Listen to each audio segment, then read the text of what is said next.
Bonjour Stéphane, Bonjour Pierre-Antoine. bienvenue pour un nouvel épisode de Regard Libre. Aujourd'hui, je voulais parler avec toi du dernier rapport de Génération Libre sur la consultation budgétaire citoyenne faite par une proposition faite par Kevin Brooks de Génération Libre. Et voilà, c'est assez étonnant pour un think tank qui se dit libéral, qui a Qui tout un se dit libéral. qui se dit libéral, oui, qui se dit libéral. Il y a tout un vocabulaire qui, moi, m'a assez étonné, mais Mm. voilà, je te propose d'en parler aujourd'hui. Donc, j'ai déjà partagé la vidéo qui présente ce rapport pour voilà, donner une petite.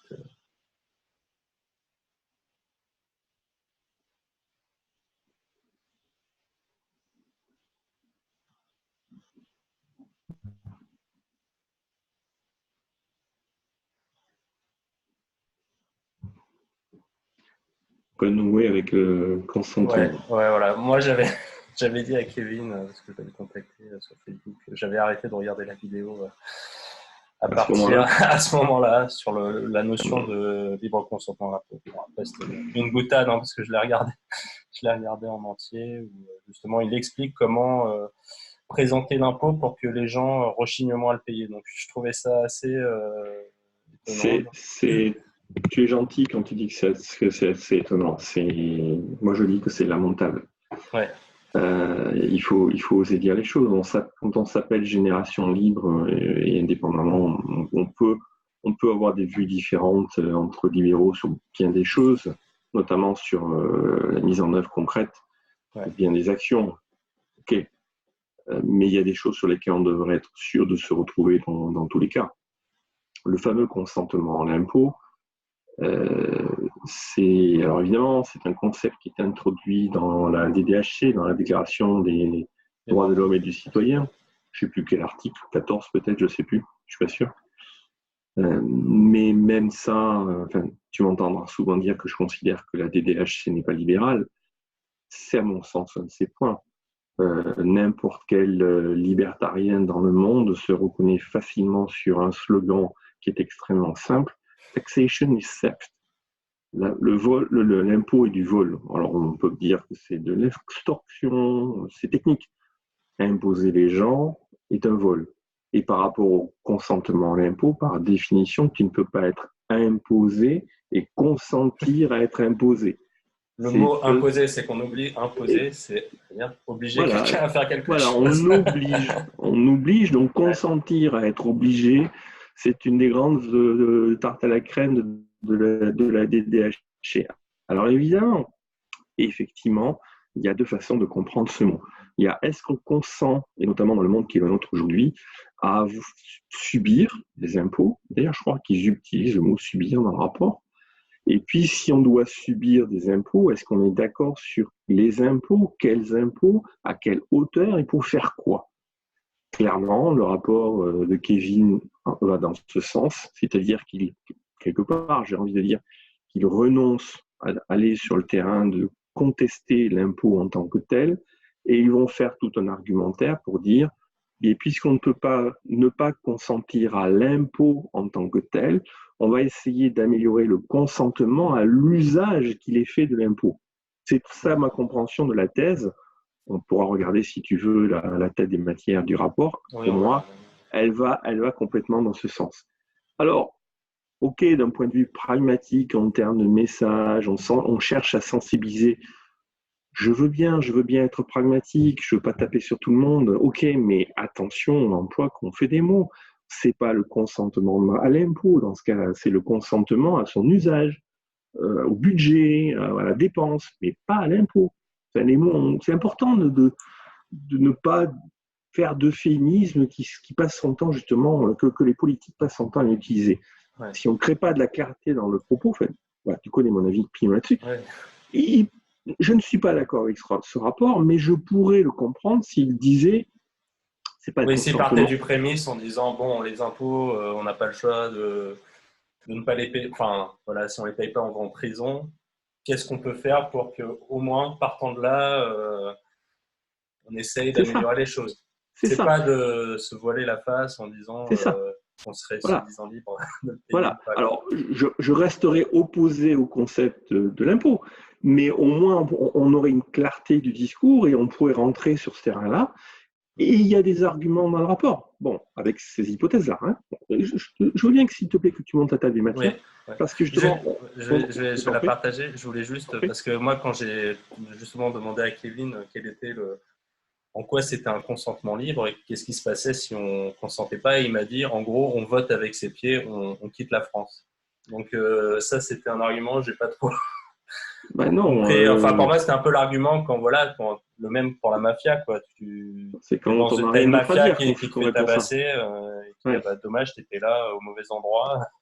Oui, et puis surtout, comme il y a des impôts dans tous les pays au monde, on ne fait jamais que déplacer le problème avec ce genre de réseau. Si les libéraux, parce que ce problème, on l'a partout, hein, si les libéraux renoncent à contester l'impôt, je dis bien contester l'impôt, non pas les impôts, tu vois la nuance que je fais, le principe de l'impôt, ils ne font pas leur boulot.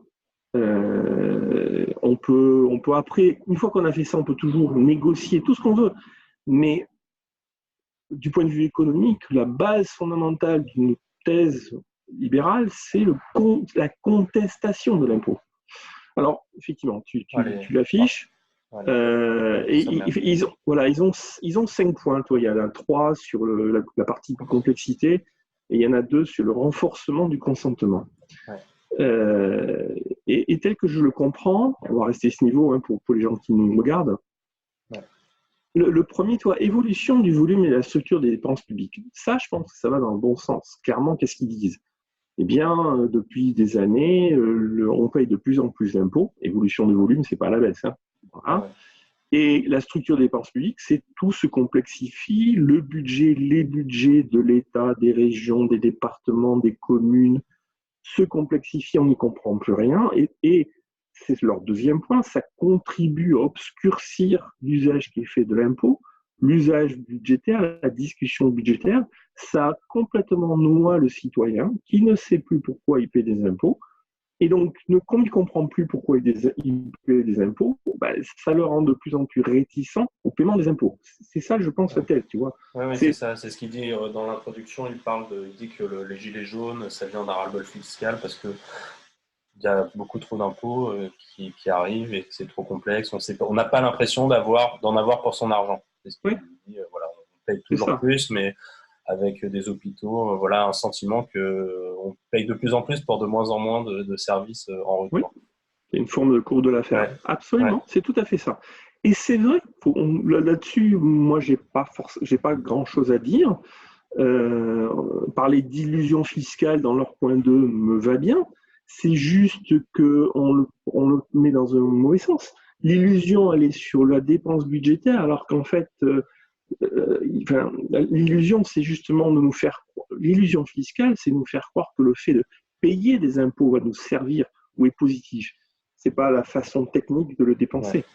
La nuance est importante. Et on le voit sur leur point 3, déconnexion entre les dépenses et les préférences budgétaires. J'adore ce concept. Le concept de préférence budgétaire, c'est ici. Écoute, puisque je dois payer les impôts, au moins que ça me serve à quelque chose. Voilà, je me frotte les mains. Je vais payer plein d'impôts, mais alors qu'est-ce que je vais récupérer en compensation? Ça fait penser tout de suite à la phrase de Bastia sur qu'en gros, l'État, c'est l'outil qu'utilisent les gens pour... c'est quoi la citation exacte? Pardon, là, tu me prends. Pour se servir les uns des autres, en gros, utiliser l'État pour se servir, quoi. L'État et l'illusion, je ne sais plus comment c'est effectivement, mais la fiction, pardon. La grande fiction, la grande fiction qui va utiliser les uns au défi des autres. Je ne sais pas, c'est pas ça dit, mais c'est ça l'idée. Oui, c'est exactement ça. Donc, mais on est bien dans leur thèse.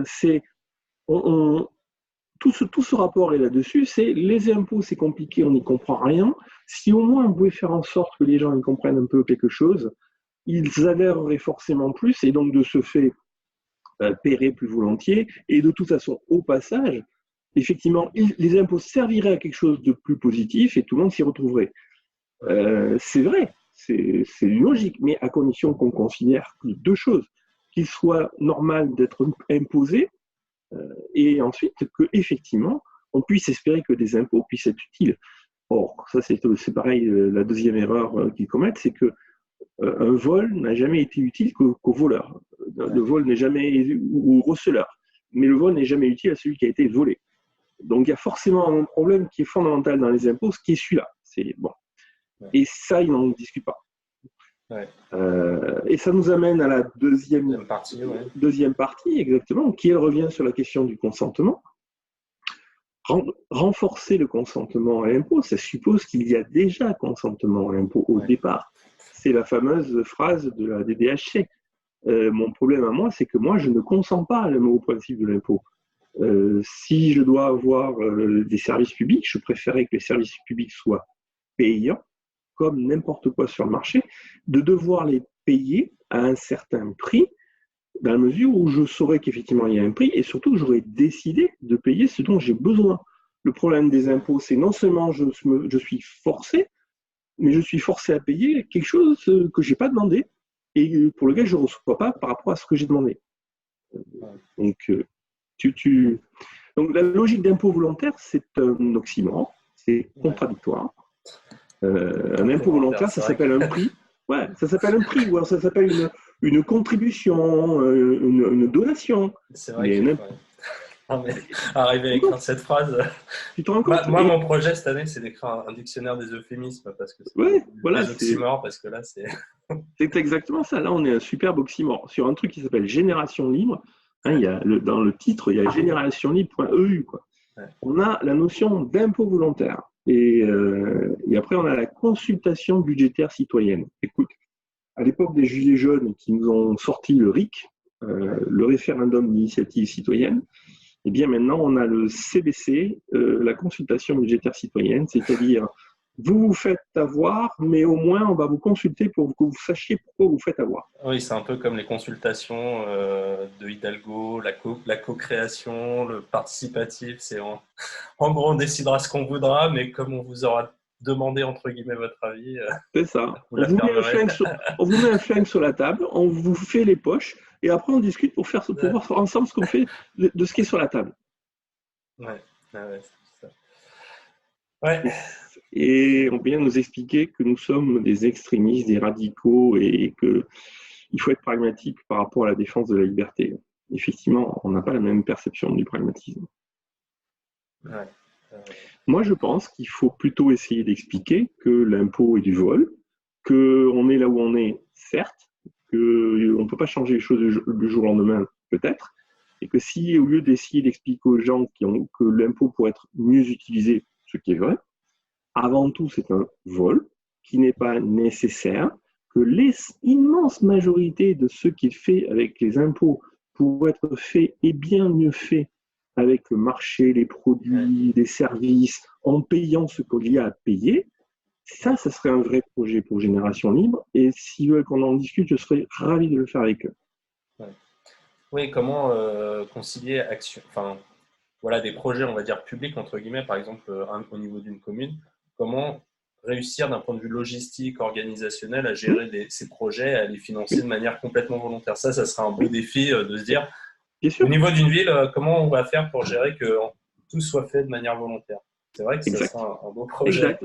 Voilà un projet que je propose à Génération Libre d'esquisser s'il le souhaite. Ça serait un vrai projet qui correspond à une problématique réelle. Il y a des vrais enjeux, mais où on reste dans une logique de non-impôt, de projet, d'initiative, d'entreprise, de consultation, de négociation. Tout ça, ce sont des mots-clés de la liberté et de l'entrepreneuriat, mais pas dans l'impôt volontaire. Ouais, très bien. Espérons qu'ils nous entendent. Merci Stéphane. Je t'en prie. À bientôt.